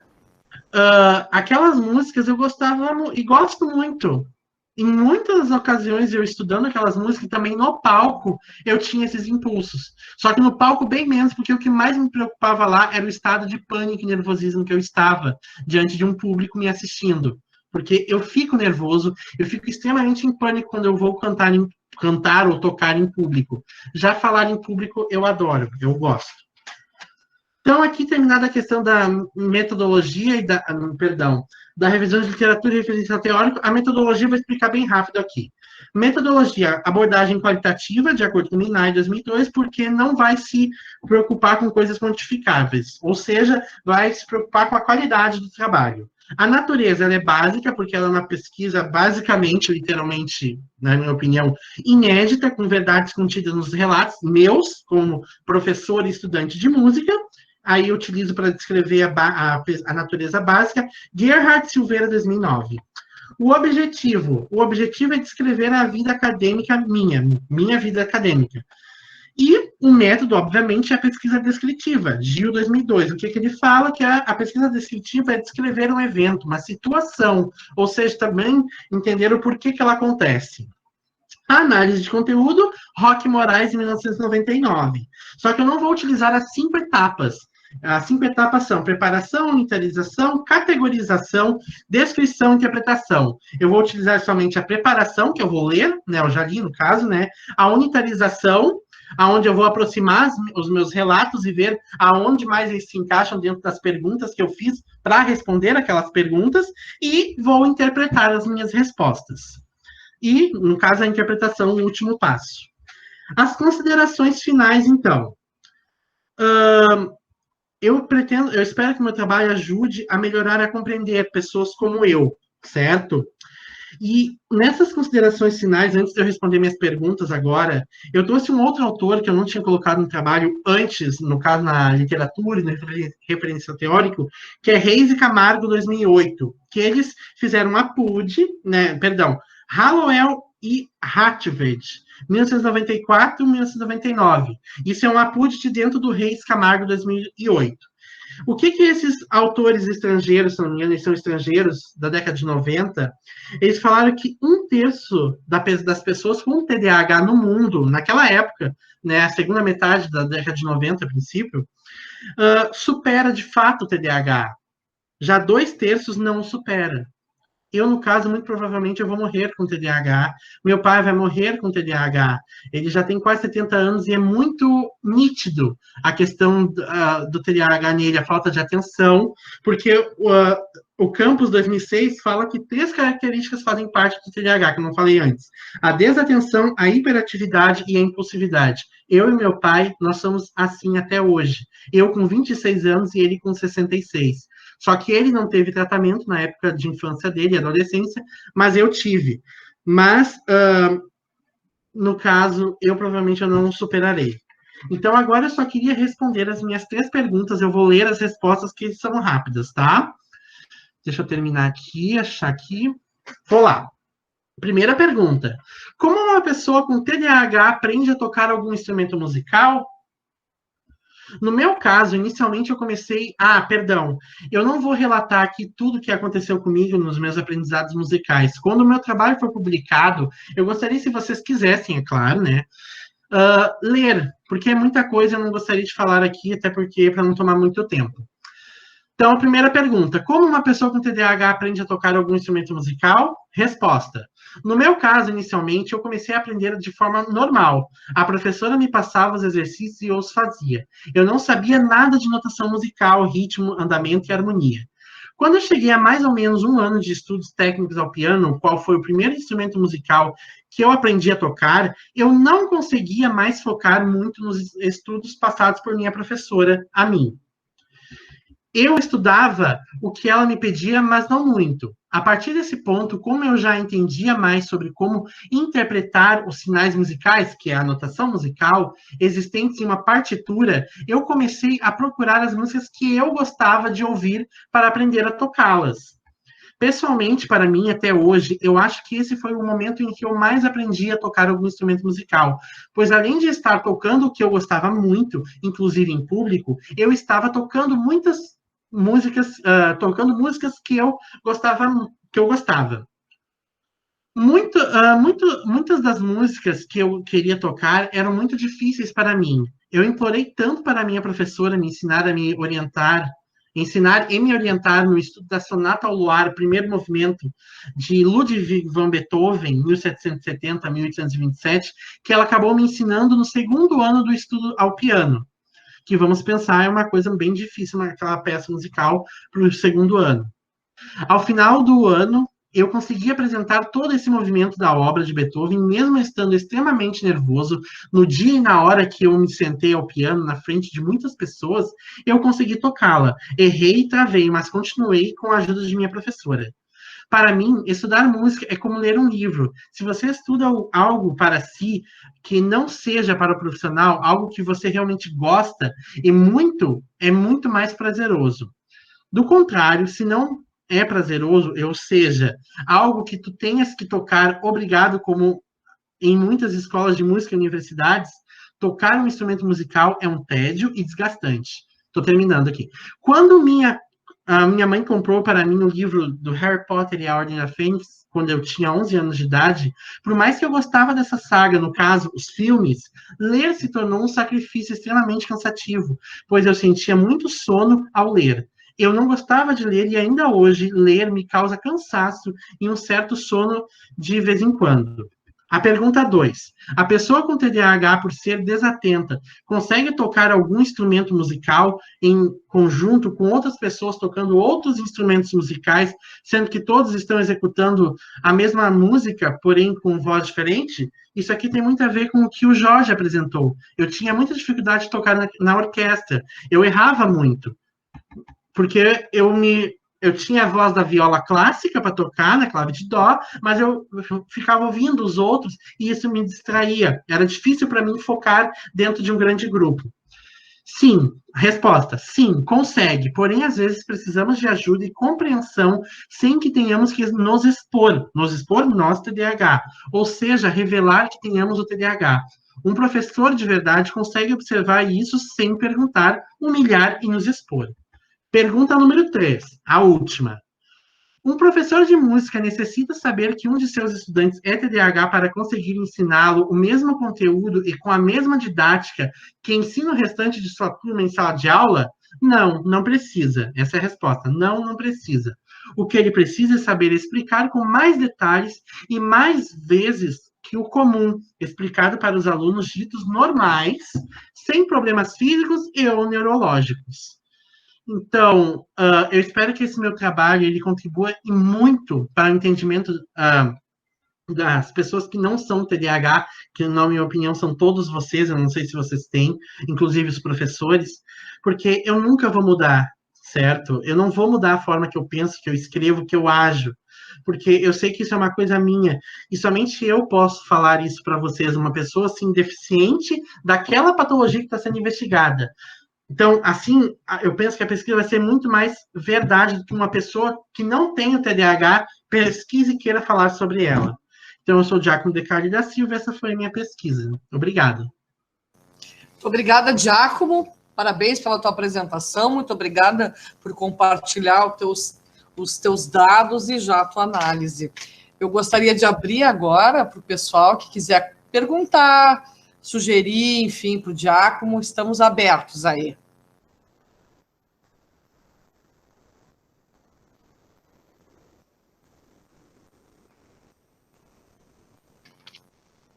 Alguém quer comentar no chat ou quer abrir o microfone? Com certeza podemos fazê-lo. Jorge, queres falar, querido? Sim. Por favor. Eu queria perguntar já para o Giacomo, já que ele participou da orquestra, e eu estava praticamente semanalmente vendo ele, ele lá na orquestra e tal. Como é que o pessoal sentia essa questão da participação? Como é que é a interação dos integrantes da orquestra em relação contigo, com esse problema, assim, chegava a notar essas questões, assim, contigo? Né? No caso, a minha interação com eles e eles comigo, isso? Isso, exatamente. Os meus colegas eram muito boas, assim, os professores também, só que muitas vezes, na grande maioria das vezes, não se tinha um entendimento de fato sobre mim. Muitas vezes a minha prima, que entrou depois de mim na orquestra e começou a estudar um instrumento musical depois de mim, bem depois de mim, ela se tornou a Spala, que é o personagem, digamos assim, é o músico principal da orquestra, ou dos naipes, no caso da viola clássica, que era eu e ela se tornou a Spala, ela passou à minha frente, conseguia controlar bem mais o ritmo.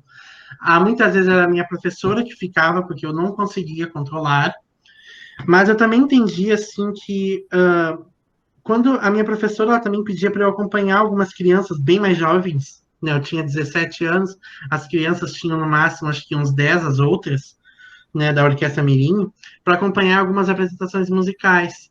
E uma das músicas era aquela música Bolo de Limão, uma coisa assim, para tocar no piano. E eu não conseguia fazer aqueles ritmos em semicolcheia exatamente como era para conseguir. E uma vez uma dessas crianças chegou até mim, uma menina, acho que ela tinha menos de 10 anos, talvez 8, perguntou para mim qual é a dificuldade de tu conseguir tocar certinho. E eu fiquei pensando, sabe? É um lugar, assim, que eu gostei muito de participar, mas que muito me traumatizou também. Outras questões também me envolvem nisso. Com certeza. Ótimo, muito obrigada, Tiago. Importante a tua fala também. A Rebeca tá sem microfone, mas então eu vou dizer aqui. Queria só lembrar a importância de colocar o TDAH como transtorno. Não é uma simples falta de atenção, como usaste algumas vezes durante a tua fala. Pesquisa importantíssima. Exatamente, não é uma falta de atenção. É justamente a Rebeca, na fala dela, ela enfatiza o que tu estás querendo trazer. Muito bem, obrigada, Rebeca. Aqui o pessoal te cumprimentando muito pelo tema, pelo trabalho, né? E todo mundo te dando parabéns. E excelente, Giacomo, acho que avançou bastante também. E com certeza, será um trabalho muito importante, e a gente tem que começar a trazer essas temáticas, não é? Para essa discussão, principalmente para nós da educação musical, que primamos pelo resultado, pela excelência do resultado performático, não é? Porque com certeza a gente quer a excelência do trabalho musical também, só que nós trabalhamos na coletividade, e as pessoas não são iguais. Mesmo aquelas que não tenham nenhum transtorno, muitas vezes tem diferença, e graças a Deus que nós somos diferentes, tem diferenças de aprendizado. Uns aprendem mais rapidamente, outros aprendem de uma maneira um pouquinho mais lenta comparativamente a outros, mas nós todos estamos aqui neste momento, né, da Terra, aqui vivendo, para aprender uns com os outros. Então, esse trabalho é extremamente importante. Eu te agradeço, Diácono, mais uma vez, e com certeza queremos muito lê-lo, certo? Muito obrigada. Amados e amadas, nós vamos nos encaminhando, então, todos deficientes em algum ponto, com certeza. Eu quero, então, agradecer imensamente a presença de vocês, mas antes que nós finalizemos, e nós também vamos abrir a nossa câmera, porque nós temos aquele nosso ritual de finalização, e enquanto a gente vai abrindo a câmera, o pessoal vai tirando as fotos, eu preciso fazer a divulgação do nosso próximo encontro, que é no sábado que vem, às 15 horas, nós teremos a honra de receber aqui o professor Urubatã Ferreira de Castro, que é da Universidade do Estado do Pará, nossa querida universidade parceira. O professor Urubatã nos deu a satisfação de recebê-lo no ano passado em Montenegro, num evento que nós fizemos, tanto em Canoas quanto em Montenegro, trazendo a sua obra, o seu trabalho, e ele estará conosco numa palestra que tem a seguinte temática e o seguinte nome: Composição, Performance e Docência. Então, dia 21 está imperdível. E na próxima semana, no dia 28 de novembro, nós teremos, então, como eu tinha comentado no início dessa nossa reunião, o segundo encontro do primeiro seminário de pesquisa e escrita Grupem e ArtSeed. Teremos a satisfação de receber nesse momento a Daniela Isabel Ertel, nossa querida ex-graduanda de licenciatura em música da UERGS, ex-integrante também da especialização em educação musical, nossa mestre agora, né, pela UERGS também, falando. Teremos o Guilherme da Silva Ramos, que está aqui com a gente também, o Henrique Pelim, o Lucas Nascimento Braga Silva, e eu também estarei falando com a coordenação do professor Carlos Augusto Pinheiro Souto. Então, não percam os próximos episódios, porque vão realmente ser bastante importantes. Então, todo mundo está com a sua câmera aberta. Aí o Lambi agora vai tirar a foto. Muito bem. Muito obrigada pela presença de vocês. Um grande abraço para todo mundo.